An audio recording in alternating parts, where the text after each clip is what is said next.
And so I was asked to do a chapbook for the series. And so this chapbook is for an Indian audience.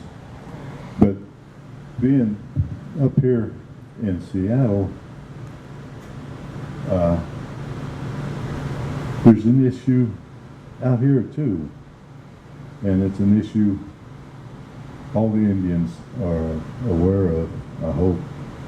And everybody's working on it. But I just got to read this. And the title of it is Cherokee Princess, for the poet from Spokane. Straight out, cousin, your works rise tall against a background of hurt and obscurity where many of us labor, and your genius has won us a larger place at the table of literature. And so if it were possible to remind you in the course of a quiet conversation, perhaps in a Seattle coffee house or over a meal along the water in La Conner, I would. However, this will have to suffice, as the matter is weighed too heavy, too long on me for further containment, and must out today for lack of a better time or place. Years and years, more than half by a decade, have passed since you and I shared that reading one night in Seattle's old Blue Moon Tavern. And then, as now, it was a proud honor for me. Ever since, though, the remark of yours has niggled at me, eaten away the pleasure of remembering what should still be a bright spot among the moments of my recall. We told our origins according to custom, and when I said that my grandmother was Cherokee, disdain flashed within your comment about everybody's Cherokee princess grandmothers. That hurt, Sherman.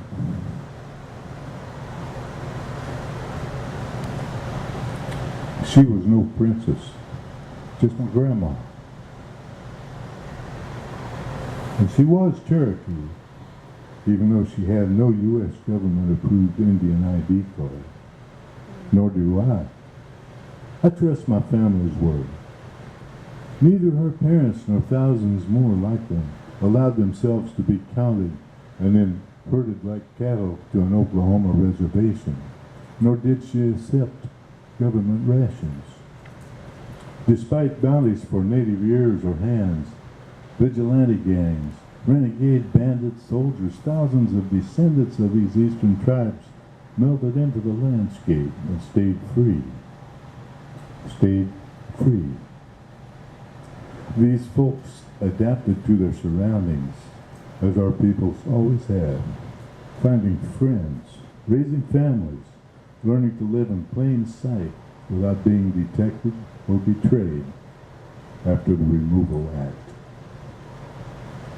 Uncountable paths lead in all directions, my friend, and we must each choose one.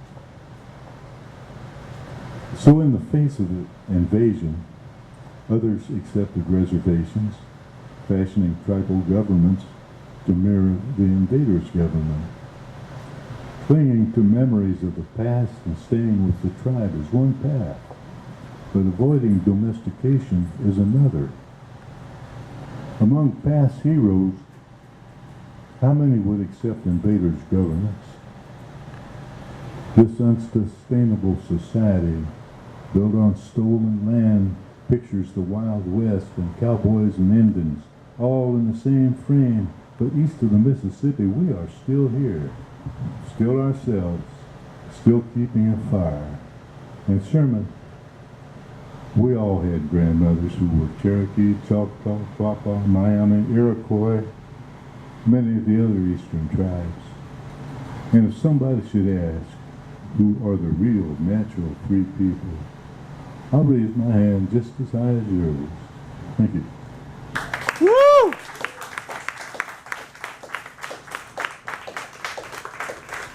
We have a couple more minutes. Sure.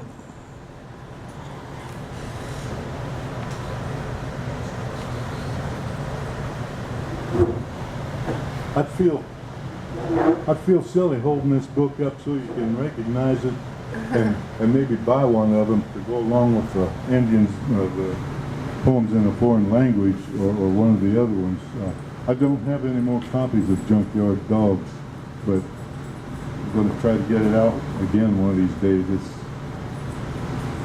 The fourth printing's gone, and the file's gone. Let's see. Yeah, ease up a little bit.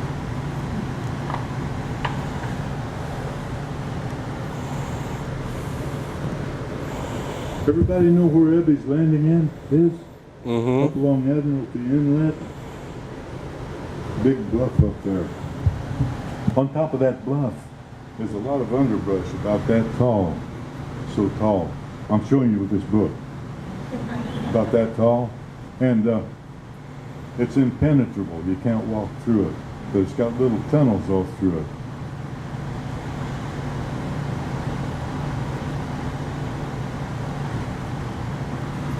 Atop the bluff in Ebby's Landing on Whidbey Island, far from the stolen homeland, passages tunnel through brush along this bluff top, paths cross, recross beneath these scrubby sticker bushes, sheltering the Cottontail Nation, Sistu in Cherokee. Red wolves ruled Cherokee's Smoky Mountain homeland, keeping Coyote, Wayo, away. So Sistu became trickster for the southern tribes, even appearing in the Uncle Remus tales, the rabbit. Today atop this bluff, far from the homeland, Sistu peeps from under his brushy cover, stealing my attention from the container ships parading through Admiralty Inlet. A summer day in the month of cherry blossoms between my birth anniversary and the solstice. Today holds a special value, so this is not just a rabbit. In a soft, quiet voice, I tell him, "Good day, Grandfather." Turning more toward me, he winks a big brown eye, saying nothing but maintaining contact. "I'm honored that you showed yourself to me, Sistu." And slowly, I take pumpkin seeds from my lunch bag, dropping them for the Rabbit Nation to gather later on. "What can you tell me, Grandfather?" I ask. And immediately, two very familiar faces smile in my mind, while a voice intones, "A woman is like half a scissors." A trick of light catches the rabbit's eye, reflecting brightly. Then he winks again and ambles away into the labyrinth of passages into the brush. If a woman is like half a scissors, then two women. Afternoon waning. The woman on my left invites me, but the woman on my right expects to see me at home. A giant scissors snips at me, coming closer, and maniacal rabbit laughter echoes in my ears as I ponder whether meeting Sistu presents good fortune or bad. So tonight, I stand before the door of a woman new to me, a third player in this chancy game we play always and forever, because three halves of a scissors surely can't work together.